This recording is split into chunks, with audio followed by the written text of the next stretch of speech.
All right, if you would take your Bibles and turn to the book of John, John chapter number 6. We are moving forward little by little through the book of John. So today we are going to be beginning in verse number 1. So we'll start our reading right there. Verse number 1, God's word says, "After these things, Jesus went over the Sea of Galilee, which is the Sea of Tiberias. And a great multitude followed him, because they saw his miracles which he did on them that were diseased. And Jesus went up into a mountain, and there he sat with his disciples. And the Passover, a feast of the Jews, was nigh. When Jesus then lifted up his eyes, and saw a great company come unto him, he saith unto Philip, Whence shall we buy bread, that these may eat? And he said to him, or to prove him, for he himself knew what he would do. Philip answered him, 200 pennyworth of bread is not sufficient for them, that everyone may take a little. One of his disciples, Andrew, Simon Peter's brother, saith unto him, There is a lad here which hath 5 barley loaves and 2 small fishes. But what are they among so many? And Jesus said, Make the men sit down. Now there was much grass in the place, so the men sat down in number about 5,000. And Jesus took the loaves, and when he had given thanks, he distributed to the disciples, and the disciples to them that were set down, and likewise of the fishes as much as they would. When they were filled, he said unto his disciples, Gather up the fragments that remain, that nothing be lost. Therefore they gathered them together, and filled 12 baskets with the fragments of the 5 barley loaves, which remained over and above unto them that had eaten. Then those men, when they had seen the miracle that Jesus did, said, This is of a truth that prophet that should come into the world. When Jesus therefore perceived that they would come and take him by force to make him a king, he departed again into a mountain himself alone." I'd like to draw your attention back to verse number 6 in this chapter. It says, "And this he said to prove him, for he himself knew what he would do." My message title this morning is Jesus Knows What to Do. Let's pray. Dear Heavenly Father, Lord, I want to thank you so much, again, for the opportunity to look through your word. Lord, a chance to study, to know you more. Lord, I pray today as we search to know you, Lord, that you would work in our hearts, that you would help us to have a closer walk with you today than we did yesterday. Lord, if there's something in our life that we need to get right with you, Lord, I pray that we wouldn't wait any longer, but that we would get that right with you today. We thank you so much for loving us, for taking care of us, and Lord, I pray that you would just meet with us in a great way today, and that you would be glorified and honored in everything that's done here. We pray it in your Son's precious name. Amen. So I'll go ahead and ask you to forgive me. I don't know if I have a cold or if I have allergies, so I told a few people earlier I'm not shaking hands today for that reason, but you're just going to have to deal with my nasally voice today, so I'm sorry about that. But as we get into chapter number 6, I kind of want to take a few minutes to kind of set the stage for you as we enter into this chapter. There's some things that have taken place since we concluded chapter number 5. You know, as we went through chapter 5, we were looking at this, pretty much this big speech that Jesus is giving in his defense of his deity. He's having a conversation with Jewish leaders, and he's trying to explain to him. We kind of use the scenario of a courtroom, and we talked about how he had called several witnesses to the stand. He discussed the different points of, well, this guy, what he is saying is true, and then the scriptures testify of me, and then my miracles, they also testify of me. And he's giving this big speech about all these things that are testifying to the fact that when he said, I'm the Son of God, he meant it. He had things that backed him up. He was speaking the truth. But we know that the Jewish leaders, they just refused to believe. They didn't want to understand any of that. But since the close of chapter 5, we're actually a year down the road when we open up on chapter number 6. I can't tell you why John wrote the way that he wrote. You know, you look through the synoptic gospels, Matthew, Mark, and Luke, they list all of the different things that took place over this year of time. But John didn't. God, for some reason, didn't want him to write it in there, and so he didn't write those things down. So I want to take a few minutes and fill in the gap that had taken place between chapters 4 and 5. Now, as I said, the synoptics, they record about 24 different events We're not going to go through all those events. I'm just going to give you a highlight reel of everything that took place. But they had several events that took place over that year that were kind of big events. And so you would look at, there's different healings that took place. One of them was, we talked about how Jesus went in and he healed the lame man, told him to take your bed and rise up and walk. And that was on the Sabbath day. Well, there's another healing that he did on the Sabbath day that drew just as much negative attention. There was a man with a withered hand who just was unable to use his hand. And Jesus healed him also on the Sabbath day. And the Pharisees were once again in an uproar that he had healed somebody on the Sabbath day. How dare you do work on the Sabbath day? And so then they were all upset about that. And another popular one is that he healed the centurion's servant. Now, this is the one where the centurion had went to see Jesus, and he said, I need you to heal my servant. And he's like, you don't need to come. All you need to do is say the words. And he's like, I've not seen such great faith, no, not in all Israel. I mean, it's a pretty powerful story to go through. But then one of my favorite, or I don't know why it's my favorite, it's kind of an odd one, but they travel to the other side of Galilee, to the other side of the sea, and they go and see the maniac of Gadara, this demon-possessed man. He was possessed with 1,000 demons. It said that he had a legion inside. I mean, just crazy person. He's running around this graveyard and everything, and then Jesus casts out all of the demons. They go into this herd of swine, and the swine run down this big hill into the ocean and die. I mean, it's probably a weird story to like, but I think it's just such a powerful thing. It's like, Jesus is like, I have control over the spirit realm, and you will get out of that man. And the next time people see him, he's clothed, and he's healed, and he's sitting there at the feet of Jesus. I mean, such a powerful story. Well, it wasn't just healings that took place over the year. There was a lot of preaching that took place. Many times you'll look at Jesus' preachings and say that, he had many parables that he used. Well, there's some pretty strong parables that he uses over this year of time. One that we had looked at a few weeks ago was one of the seed and the ground. And so he went through and he did that. One of my favorite ones is the wheat and the tares. And he goes through and he's just using all of these different ones. He gives the parable of the sower, of the mustard seed and the leaven. And he has all of these illustrations that he's using. But one of the most powerful messages that Jesus ever preached on earth isn't mentioned in the book of John. It's the Sermon on the Mount. It happened during this last period of time. And I would encourage you, if you ever get the chance, go to Matthew 5 through 7 and read through the Sermon on the Mount. It is one of the most powerful messages that Jesus ever preached. Just a phenomenal message. And John didn't record it. And I look at some of these things like, John, why did you not write this down? Well, John wrote down what God told him to write down, and so he just didn't include that. And so another event that took place is the woman who went out and spent a year's worth of wages on oil, and then took that oil to anoint the feet of Jesus. And it says that she did that for his burial. She was anointing him ahead of time for his burial. And so that's something that took place.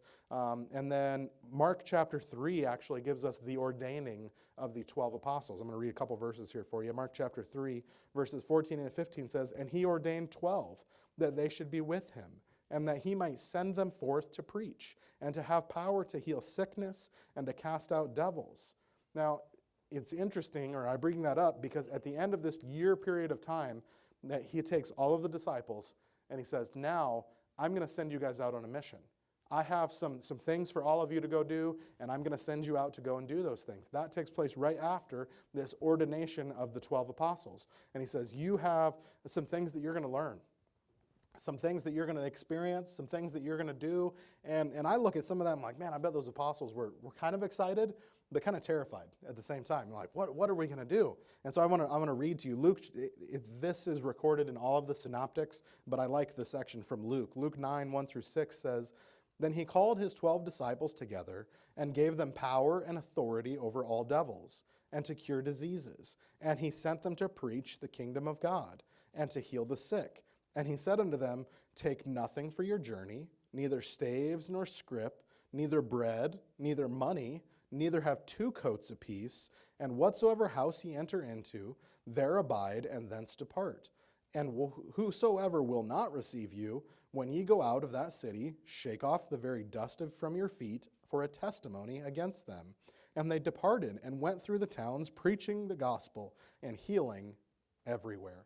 This was a big deal I think this was a big stepping stone for the apostles as they moved forward in their ministry with Christ. As they were learning more things, they were now the ones that were going out. They weren't just under Jesus at this point. They were out there doing the work that Jesus had asked them to do. I'd make a little bit of a comparison to this of, I served under a pastor for several years, and now I'm out, and I'm the one that is preaching and doing things, and it's a big moment for them. This was a big deal for them to be out there and doing this. Well, I tell you all of that to tell you the end of that journey is where chapter 6 picks up. That's where they're just getting back from this journey. They're probably excited. I think they're thrilled. They're like, Jesus, we were out there doing this, and we healed this guy, and we saw devils cast out of this guy, and these people believed in you. And I mean, they're just absolutely excited and thrilled about everything that had taken place. But there's one major event that took place during that year period of time that I didn't share with you. If you turn in your Bibles to Matthew chapter 14, I want you to see this. We're going to read through it. Matthew chapter 14, we'll look at this other major event that took place. And we're going to look at chapter 14, but we'll begin in verse number 8. Matthew chapter 14, verse number 8, as long as I can find it as well. It says, "And she, being before instructed of her mother, said, Give me here John Baptist's head in a charger. And the king was sorry. Nevertheless, for the oath's sake, and them which sat with him to meat, he commanded it to be given her. And he sent and beheaded John in the prison. And his head was brought in a charger, and given to the damsel, and she brought it to her mother. And the disciples came and took the body and buried it, and went and told Jesus. When Jesus heard of it, he departed thence by ship into a desert place apart. And when the people had heard thereof, they followed him on foot out of the cities." This is a major event that took place. Remember, we began the whole book of the whole gospel record of John with John the Baptist being the first person that we're talking about. He was the forerunner for Christ. He paved the way for Jesus' ministry to begin. I mean, it was a pretty powerful time, and now he's gone. Jesus knows all things, so he knew it was going to happen. But remember, he's 100% God, and he's 100% man. Now, the 100% God side of him, he knew it was going to happen. But I just look at the man side, I'm like, he had to have been struggling. That had to have been a difficult time for him with everything that's going on. I mean, they had a year of exhausting ministry, of busyness, of all these things that are going on. And then for that to happen and say, I've got to keep moving forward. I've got to keep ministering. This is all pushing to the point of the crucifixion. All of this is getting to that point. I have to continue moving forward. But it's still a weight that he is bearing as he's going forward. As a human, we can look at that and say, well, I can relate to some of it. I can relate to busyness. I can relate to a busy time in life. I can relate to loss. I can relate to great victory. I can relate to great defeat. I can relate to, many different things that we would look at in all of this. But this last year of Jesus' ministry has just been such a busy time. And to say that it was, it was just a little bit busy, that would be an understatement for everything that has happened during this period of time. But it all builds to this point where he needs a vacation, if I can put it that way. It has been so busy. It has been so exhausting. And then to have that major event happen on the heels of the disciples returning from this missions trip that they were on, he departed into a desert place. It was time for him to get away. It was time to get some R&R, and I just need a few minutes to chill. I don't think that's what Jesus said, but that's what I'm thinking. I was like, I just need a little bit of time to get away, to clear my head, to catch my breath so that I can continue going forward, to get that second wind. We think that we can handle a lot, right? As people, it's like, I can do a lot of things. I can handle a lot. I can have a lot of things on my plate. But at some point, you get to that tipping point where you've taken on too much, or it's gotten too busy, or you're just absolutely exhausted. You're like, you know what? I need a break. I need a few minutes. I had a pastor friend tell me as I was out on deputation last year, he said that I needed to try and do my best to once a year take time away from everything. That I need to try and take, whether it's a weekend, just take the family, get away for a weekend. Whether it's taking a family trip or something, it's like, because life gets so busy. Life gets difficult at times. We all bear the burdens that are going on, and sometimes we need that. I just need some air. I just need some chance to breathe. I just need to get away for a little bit. And that's where we find Jesus today. Is they were just trying to get away. They were trying to get a little R&R as they go out into this desert place. And this is where we pick up in John chapter 6. I'm just going to read the first couple of verses of chapter 6 again. It says, after these things, so all the things that we just discussed, after these things, Jesus went over the Sea of Galilee, which is the Sea Tiberias, and a great multitude followed him, because they saw his miracles which he did on them that were diseased. And Jesus went up into a mountain, and there he sat with his disciples. And the Passover, a feast of the Jews, was nigh. Now, as you study the ministry of Jesus, you'll find out that there are two different times where he goes up to the Passover at Jerusalem. Well, it's his first year and his third year. Well, this is his second year. This is in the middle of everything, and this is the opportunity that he has, that he is in Galilee during this. And so just to give you a little bit of context of where they're at. And then verses 5 and 6 says, when Jesus then lifted up his eyes and saw a great company come unto him, he saith unto Philip, whence shall we buy bread, that these may eat? And this he said to prove him, for he himself knew what he would do. You know, we really get into... we'll really get into what happened here in just a second. But I just really want you to dwell on that thought of what Jesus has been through over this last year. The good, the bad, the ugly. They've gotten to this point where they're like, all right, we're going to get away for a little bit. But it makes me think of, why did Jesus come? Why was he here in the first place? He was here to seek and to save that which was lost. That's the whole point of his ministry, was to reach people. His whole goal is that he loved people. He wanted people to believe in him. He wanted to show people who he was. That was the whole thing that he was doing. And even when he's trying to get just a little bit of R&R, the people still just flock to him. The people still want to see him and to know him and to hear from him. Matthew 4:14 gives us a little bit more information of what happened that day. It says, and Jesus went forth and saw a great multitude and was moved with compassion toward them. And he healed their sick. You know, this isn't just a story of how Jesus fed a whole bunch of people. We would look at this story and say it's the feeding of the 5,000. And that's how you would remember that story, is Jesus fed a whole bunch of people. But it says that he also healed their sick. He spent time with them. He was moved with compassion towards these people. As tired as he may have been, as difficult of a time of ministry as he may have had over the last year, he saw these people and he's like, these people have a need. And I want to give of myself to help these people. I want to reach these people. I'm going to heal their sick. I'm going to speak with them. I'm going to talk with them. And he just starts spending time with these people. Now, I'm a human, so I think in human terms. And I think about the disciples being there with him like, Lord, I thought we were getting away. I thought we were taking a vacation. I thought we were going to have a couple of days to just chill, to recoup, to relax. And Jesus says, no, we're going right back into ministry. We're going right back into ministry mode. These people are here, and they have need of me. And so he starts ministering to these people. You know, he labored with their sick. He labored teaching them. He had compassion on them. And I think that's something that we need to remember to have. As busy as life gets, as hard of times can be, we need to have compassion on other people. We need to love other people. I think how Jesus loved us, we need to be loving other people. The New Testament tells us that Jesus says, my disciples will be known by their love. We need to be having compassion on other people. And I think that's something that maybe was an underlying thing that's not talked about, but maybe Jesus was teaching his disciples that.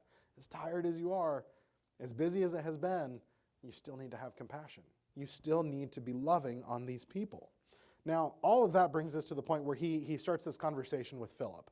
And he says, Philip, you know, where do you think that we can get some food? Now, I thought that this was really out of place. I'm like, why? He's got all 12 of them there with him. Why did he ask Philip? You know, why was he the one that he would ask this question to? It's like, hey, where do you think that we should get some food around here? Maybe Philip was super smart. Maybe Philip just knew things. He was that guy that, you know, he knows all these things.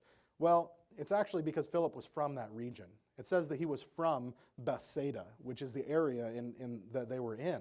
And so I think he was just asking him like, hey, excuse me, do you know anybody in the area that would be able to help us out with this? Do you know anybody that would be able to get enough bread to help out these people? Look at verse 7. It says, Philip answered him, 200 pennyworth of bread is not sufficient for them, that every one of them may take a little. In the parable that Jesus gives in the book of Matthew, he talks about the vineyard owner. And during that period of time, he's like, all these servants or these people, he hires them to go out into the vineyard, to work and to harvest and everything. Well, during that, it kind of establishes the thought that a penny is a day's labor.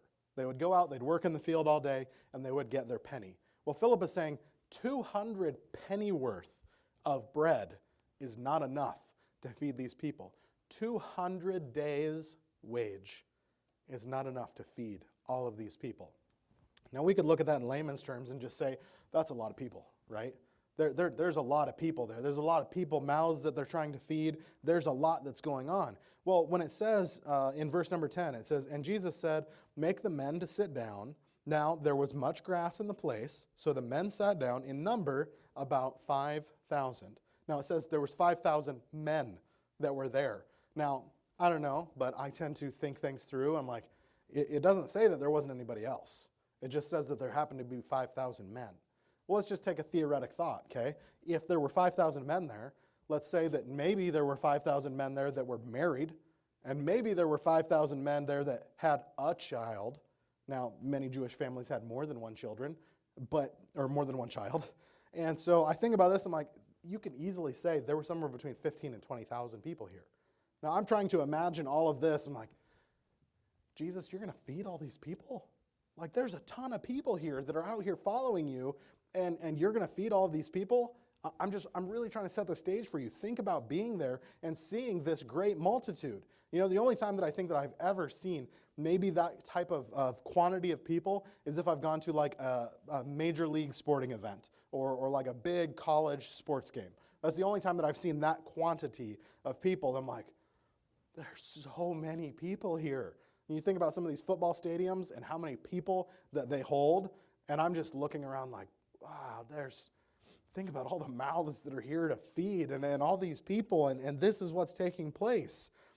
But it would seem that out of all these people that came to see Jesus, that wanted to spend time with him, that wanted to hear of him, that followed him all the way around the lake to go chase after him, well, nobody really prepared for the day, except for one kid.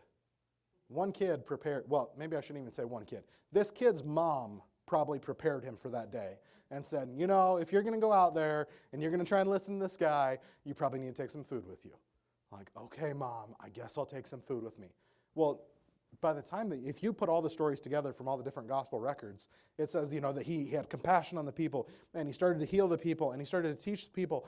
And then it says, and then when it started to get late, that's when it was the point where they're like, no, these people need some food. These people are hungry. They've been here all day. And this kid's, you know, I've got some fish and I've got some bread because Mom made me take it with. Well, it turns out that was probably a good idea. Look at verse number 8. It says, one of his disciples, Andrew, Simon Peter's brother, saith unto him, there is a lad here which hath 5 barley loaves and 2 small fishes. But what are they amongst so many? It amazes me that you think about the crowd, the size of the crowd that it is, and you have this one kid that brought some food. And then you have Andrew, Simon Peter's brother. And, you know, I'm not trying to knock Andrew, but, you know, well, here's 5 small loaves and 2 fish. Well, let's take it to Jesus anyways. Like, I'm probably a terrible person, but I would look at them like, no, just sit down. You know, this it's just so little food. You know, what is Jesus really going to do with that? But no, Andrew goes, well, I found some food, but it's this. This is all that it is. Well, many times we would look at that and say that, wow, so he's got, you know, not wow like he's got so much food, but okay, he's got 2 small fish, so I'm thinking, you know, so Doug and I like fish a lot. So I'm thinking like maybe he's got, you know, like 2 small slabs of fish, and he's got 5 loaves of bread. I'm like, that doesn't sound bad for a kid. You know, that'd be, man, he'd be feasting off of that. Well, that's not what it's talking about. It says that there was 2 small fish. Those would have been like sardines. These just little fish. I was ice fishing a couple of years ago, and I'm like, you know, casting and reeling the thing back in, and I'm like, oh no, I snagged something, you know, a little bit, and I start reeling out, and it's this bluegill that's like this big. I'm like, that's probably what he had in his lunch pail. Just this dinky little thing that Mom had put in there just so he'd have a snack. This wasn't even a meal. Mom didn't say, all right, make sure you take your lunch like you're going to school, or Dad takes his lunch and he's going to work. And this was like a snack. This was a couple bitefuls of food for a grown man. There wasn't much there. And then you think about, it wasn't even 5 loaves of bread. It was like 5, maybe like biscuits, or like small things of bread. There was not much there. You know, the last time my mother-in-law was here, Hannah and her decided, you know what, let's make some bread. And so they made some homemade rye bread muffins. Now, I apparently am not very adventurous, had never adventured into, different types of bread and stuff. And so Hannah's like, would you like to have one of these? I'm like, well, sure, I'll have some. Well, she took it and she put, just a little bit of butter on top of it and gave me this rye bread muffin. And man, I tell you what, it was so good. It was so good. That's not what we're talking about here. Okay, this is not that type of thing. It wasn't warm. It may not have been like fresh, like we would say that it was fresh. No, these are 5 dinky barley biscuits. Barley was a very, very cheap, if I could put it this way, poor people food. They were scraping the bottom of the barrel. Here's 5 small barley loaves and 2 sardines. This is all that I have, but I want to give it to you, Jesus. I want to see, I have no clue what you have planned, but this is all I have, and I want to give it to you. And this little boy comes to him and gives it to him. Look at verse 11. It says, and Jesus took the loaves, and when he had given thanks, he distributed to the disciples, and the disciples to them that were set down, and likewise of the fishes as much as they would. When they were filled, he said unto his disciples, gather up the fragments that remain, that nothing be lost. Therefore they gathered them together and filled 12 baskets with the fragments of the 5 barley loaves, which remained over and above unto them that had eaten. Now, we had talked over the last several weeks about the conversation in chapter number 5, that Jesus was talking with the different religious leaders, the Jewish people. He was having a conversation with them. He was explaining to them his deity. He was defending his deity. But you know what he does now? He demonstrates his deity. He puts it on full demonstration for everybody to see. I am the Son of God, and I'm going to do this miracle, is what he was saying through his actions. Full demonstration. But, they've seen amazing miracles. They've seen some of these things take place. But I can't help but still have that thought. What is Jesus going to do with so little? We have the blessing of looking back on these stories. We know what took place. But think about the people sitting there. Think about this huge crowd of people, and you see this little kid with his little, I put it in modern terms because it's just, but I think he's got this little paper sack lunch, and he's bringing this up to Jesus. This is all I have. And the other people are sitting there like, what are you going to do with that? What is this? And what Andrew said, what is this among so many? How is this going to have effect? But I keep envisioning that little boy with his faith, standing next to Jesus. Jesus, this is all I have. But if it can help you, I want to give it to you. If you can use this, I want to give it to you to use. Now, there's more detail given this back in Luke chapter 9 that I want to read you one verse 16. It says, then he took the 5 loaves and the 2 fishes, and looking up to heaven, he blessed them and brake and gave to his disciples to set before the multitude.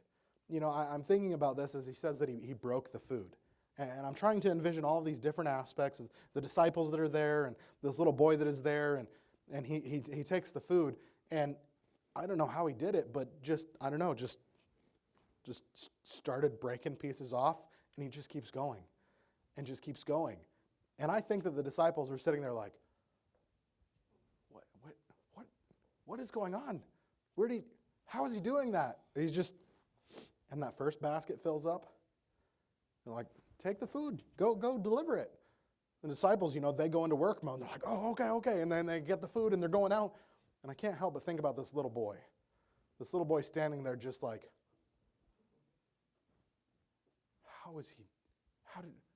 what's going on right now? What are you doing? How is it getting to this point?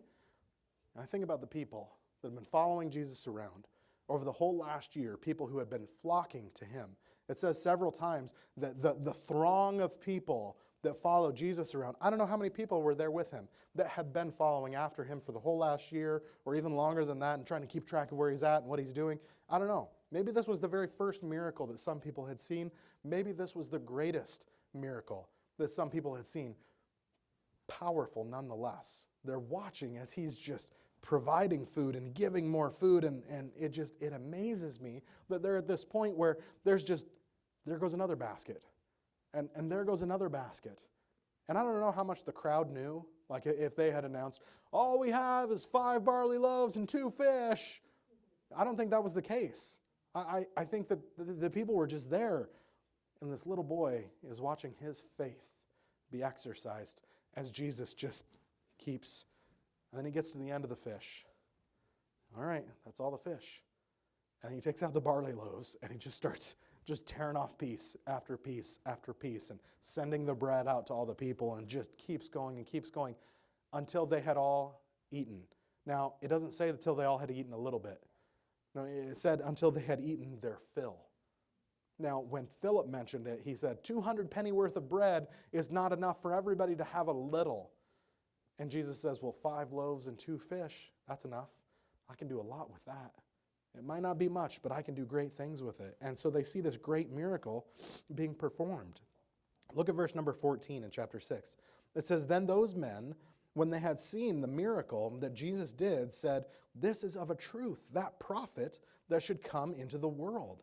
When Jesus therefore perceived that they would come and take him by force to make him a king, he departed again into a mountain himself alone. They knew who Jesus was because of his miracles. He had demonstrated his deity. He had shown them, I am the Son of God. I have all power. And he puts all of this on display for everybody to see. But you know what happens? All these people that are there, they're like, this is the guy. This is the one who was prophesied to come. And unfortunately, because of their preconceptions of what this coming Messiah was going to do, they went into full-blown like, let's make this guy our king. There's 5,000 men here. Let's march on Rome. You know, let's just take over Israel. Let's get to business. This is the guy. This is the king. We are going to move on. I don't know how Jesus did it, how he understood these things, but I wonder if he just kind of like looked across the crowd. Because it says that he perceived this before it happened. And I wonder if he just looked across the crowd and he could see the thoughts of the different people as he would look at them. And he could see the direction that things were going. He's like, no, this is time for me to get out of here. Because that's not what I came to do. I didn't come this time to build a kingdom here on earth. I came here to die for those lost sinners. That's why I'm here. And so he didn't let them go through with it. And he took the opportunity to slip away. Now, when I look at this story, I can't help so many times to look at him like, this is one of those feel-good stories in the Bible. I mean, you read it and you're like, man, this is so cool. God, Jesus provided this meal for all these people, thousands of people that were there. It was so cool to watch all of this take place, and he used so little to be able to do it. But I don't want you to walk away today and think, man, I heard a really good story in church today. Because that's not why we're here. We're not here just to hear good stories. We're not here to hear a speech that just made me feel good inside. Now, I want you to look at this and say, what does that have to do with me today? How can I take something from that and apply it to my life? How can this help me today? I want you to ask yourself, what does this story have to do with me, and how can I learn from it? You know, when we started off, I told you that I had titled the message, Jesus Knows What to Do. Jesus knows what to do. Now, again, he was hurting from the loss of John the Baptist.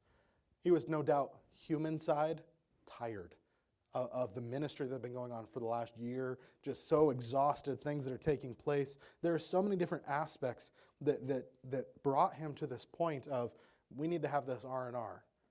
And then to get to the point of, these people need me. I can't take the R&R that I'd like to take. I can't take this time away like I'd like to, because I'm here to love these people. I'm here to have compassion His compassion was moved to action. And he healed the people, he taught the people, he fed the people. All of these different things, those are those feel-good things.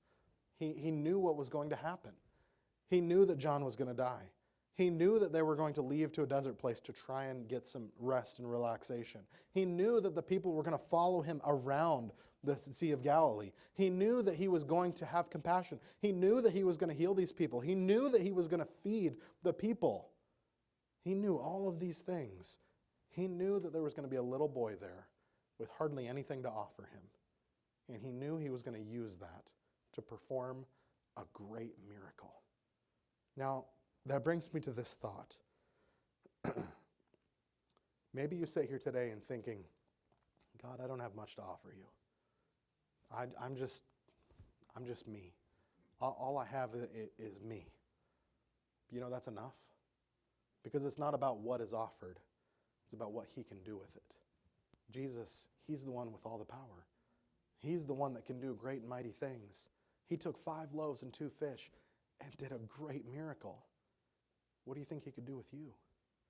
What do you think he could do if you were just like, Lord, I don't have much to offer, but I'm willing to offer me.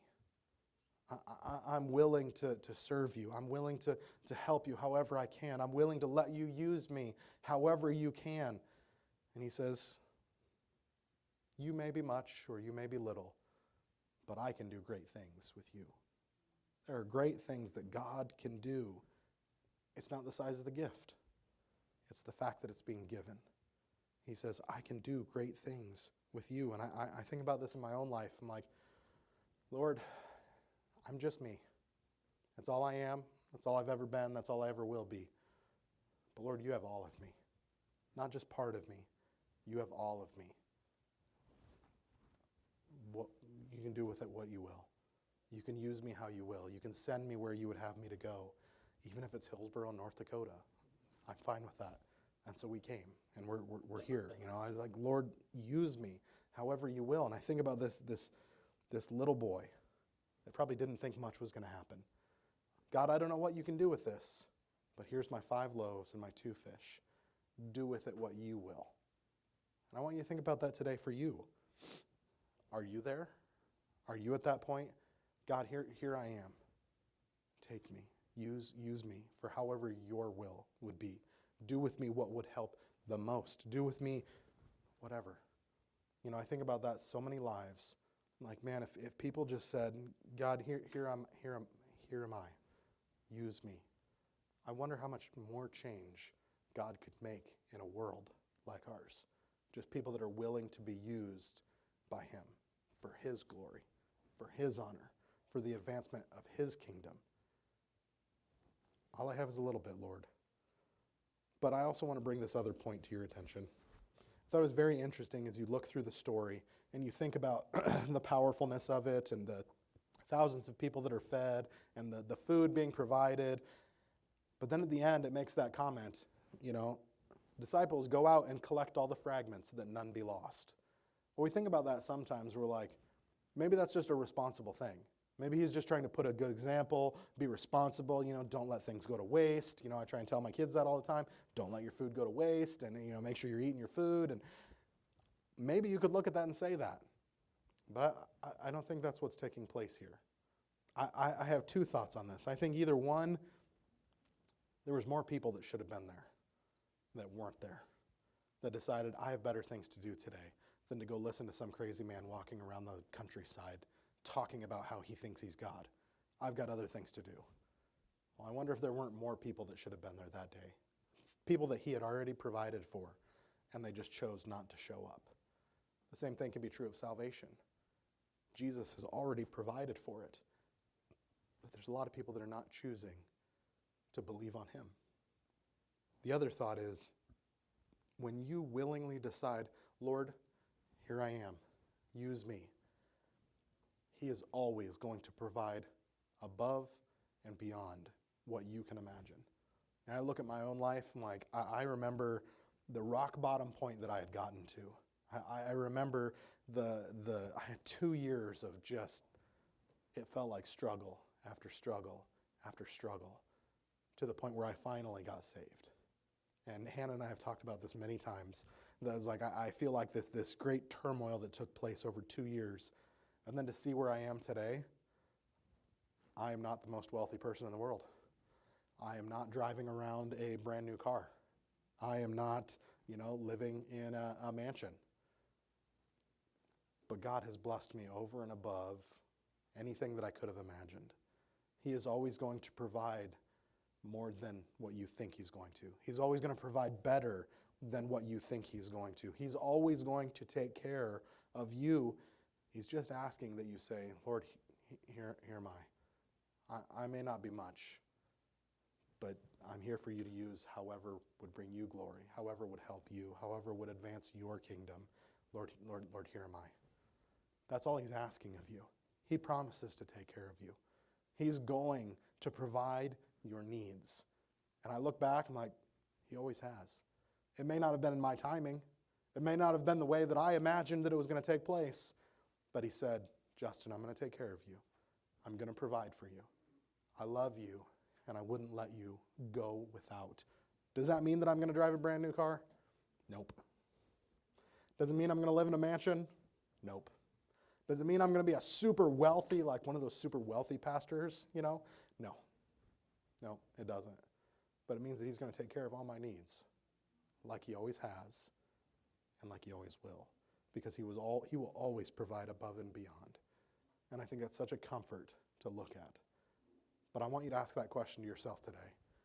Are you willing to give of the little that you have to Him? Are you willing to have the faith that a little boy had to say, here's my 5 loaves and 2 small fish? Are you willing to say, here am I, Lord? Use me. That's your question today. What are you doing for Him? What are you letting Him use? Is there part of you that you're not giving to Him? Lord, you can have this much of me, but you can't have all of it. You can have the 2 fish and maybe 2 loaves, but you can't have the other 3 loaves. God says, I want you to give all of you. He's going to, if I can put it this way, He's going to reward you for it by taking care of you. You might not have all of these dream blessings that people think they need, but God is always going to take care. Are you willing to give of yourself for Him? It's so worth it. Let's pray.